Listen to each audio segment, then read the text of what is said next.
HiRevz Media is sponsored by Born to Ride Motorcycle Magazine. Check out borntoride.com.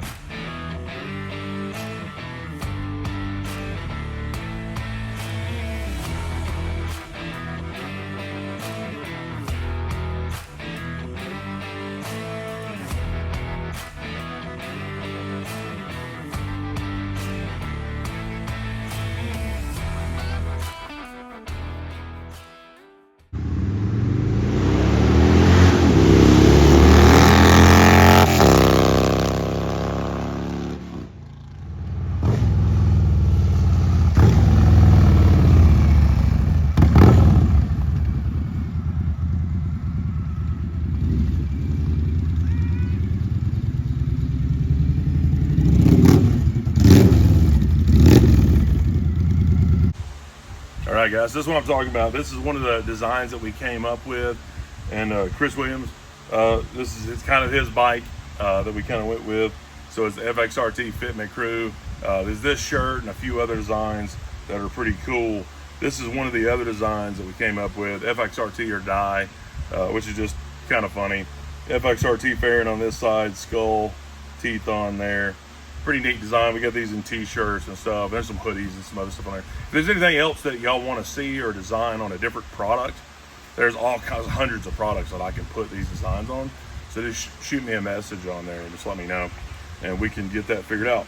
This is one thing I think is really cool, is the old school Harley Davidson script stickers for the FXRP police fairings. So at the bottom corner of the fairing, they had Harley Davidson in. Well, this is that same script, same design, but it's got the group name, FXRT Fitment Crew, which is kind of cool. Now, these are slightly bigger, so if you had ugly Harley ones that were getting old and came off, this will actually cover that a little bit. So you don't have to worry about that. And then there's a small edge of white. And the Harley ones were cut right at the black line. These have, less than 1/8 of an inch of extra material, and you can kind of see that on there. So, and then there's a couple other designs that we've got. So get on there and check that out. All right, guys, so the next thing to do is start pulling this fairing back off. Just got a few bolts in here and at the bottom. And then we want to finish up this edge. You see the factory edge there. It needs to be just cleaned up a little bit. The inside we're probably gonna leave black. The outside I want to get painted up red. So we're going to get it cleaned up, sand it down, clean up all of our edges that we made cutting, and then drill any more holes. Like I said, I'm going to use riv nuts in these holes, so we may have to drill out some of those a little more to make those fit. Then I'm going to put in my turn signals. They're going to go right here. Again, like I did the other bike, so I'm going to drill those out. That's what we decided on there. And then the stock headlight will not work, so I've got another set of headlights. I'm gonna put one of those in there. These are the turn signals though, and they're really small. So you can see here, got the amber in there and they're white.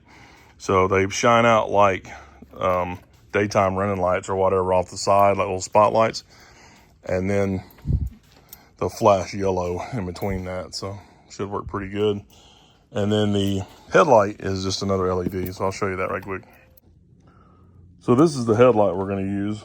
Obviously there's a plastic coating on here, but it's an LED one. It's supposed to fit the same as a regular 7-inch headlight, so hopefully that'll work. It doesn't fit in a standard 7-inch headlight housing, which is what this would be. And I saw all the other people were complaining about the same thing, that they designed this headlight wrong. Like one of the notches will fit in, but the other two do not. It doesn't line up with that notch hole there where it would normally fit, neither does the top one. So you can see there. So I may just have to go back and end up cutting some new notches. I'm probably still gonna use them. It is annoying though. Luckily these were super cheap. Otherwise it'd be even more annoying.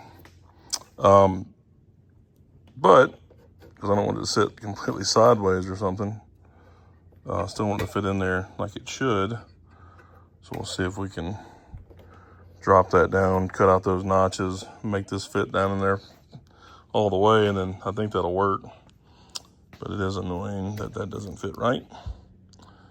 But we'll try that, see if we can make it work. All right, guys, on the headlight, here are the factory plugs, and this is the plugs that I bought that these will fit onto, and they fit perfectly. So this will adapt these just to wires. I got a couple of them here. I'm gonna wire that into the headlight. So this is a little driving light thing, which I don't know if it'll work for a motorcycle application, but we're gonna wire it in and try it. And then you've got ground, low beam, and high beam right here on this plug. So I'm just gonna cut it here at the wires and pull them from there. All right, guys, here's my wiring. So the green is the driving lights, yellow is low beam. I've got those tied into the red wire here. All the grounds are tied together. And then for the high beam, it's just the red wire.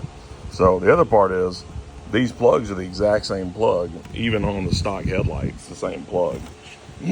So I assume you just have to play around with them normally, but I did mark them high and low on here before I unplugged them, because they're literally the same plug. So let's hook it up and try it. All right, guys, so I got the wires plugged on right down there. Light's just sitting here for testing. So go ahead and flip it on. And there is the low beam, which is just the center row of lights. And then this is the high beam, which is all of them. And that is pretty dang bright. And as I suspected, these little driving lights will not show up if the low beam is on. And obviously on a car, you can tie those to your parking lights. On a motorcycle, it's all on is on, so it would just be at the same time anyways. So that's pretty cool though. Still looks good even if those don't light up. I do kind of wish they would, but I think that'll work. And you can see this is the top of the light. That's the one that says DOT. So it would actually be flipped up that way. And I just realized if you look at the ceiling, it does get a little bit brighter at the top of the light, which would be your high beam. Low beam puts out a ton of light though. I think it's gonna look good either way. All right, guys, so we got the light mounted and ended up having to trim out new squares for it to fit into, which is kind of crazy. Like I said, the one fit there, but the other two had to be adjusted and worked out. But it's mounted in there. Did have to get some longer screws here, which these are Harley bag screws for the latches, which are just happen to be longer, and we had some, so that worked out well. But this should be good. Now it's wired up, ready to go whenever we throw it together.